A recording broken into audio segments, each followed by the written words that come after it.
वैरागमध्ये चोरांचा थरारक हायदोस. महावितरण समोरील 32 दुकाने पुन्हा फोडली. लाखो रुपयांचे साहित्य लंपास.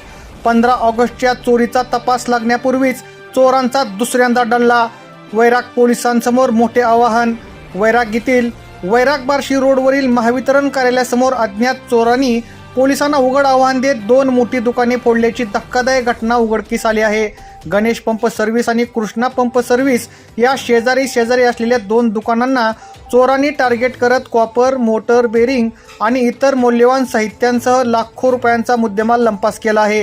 ही धाडसी चोरी 1 जुलैच्या मध्यरात्री 12 ते 2 जुलैच्या पहाटे 5 वाजण्याच्या सुमारास घडली असल्याचा अंदाज व्यक्त केला जात आहे. या घटनेतील सर्वात खळबळजनक बाब म्हणजे यापूर्वी 15 ऑगस्ट रोजी याच दोन्ही दुकानामध्ये हुबेहूब अशाच प्रकारची चोरी झाली होती. त्यावेळीही चोरांनी लाखो रुपयांचा मुद्देमाल पळवून नेला होता, ज्याचा तपास पोलिसांना अद्याप लावता आलेला नाही. तो तपास प्रलंबित असतानाच चोरांनी पुन्हा एकदा त्याच दुकानांना लक्ष केल्याने पोलीस प्रशासनाच्या कार्यक्षमतेवर प्रश्नचिन्ह उपस्थित होत असून स्थानिक व्यापाऱ्यांमध्ये भीती आणि तीव्र संतापाचे वातावरण पसरले आहे. मिळालेल्या माहितीनुसार दुकान मालक शरद शिवाजी गटकळ आणि कृष्णा बनसुडे हे नेहमीप्रमाणे आज 2 जुलै रोजी सकाळी आपली दुकाने उघडण्यासाठी आले.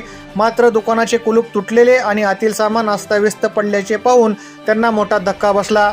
चोरांनी दुकानातील महागडे कॉपर वायर, मोटारीचे बेरिंग आणि इतर साहित्य चोरून नेले होते.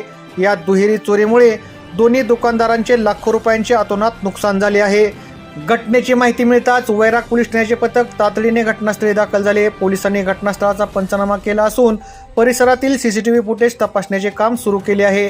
एकाच दुकानात दुसऱ्यांदा चोरीचे धाडस करणाऱ्या या सराईत चोरट्यांच्या मुसक्या वळण्याचे मोठे आव्हान आता वैराग पोलिसांना आहे. या प्रकरणी वैराग पोलीस पुढील तपास करत आहेत.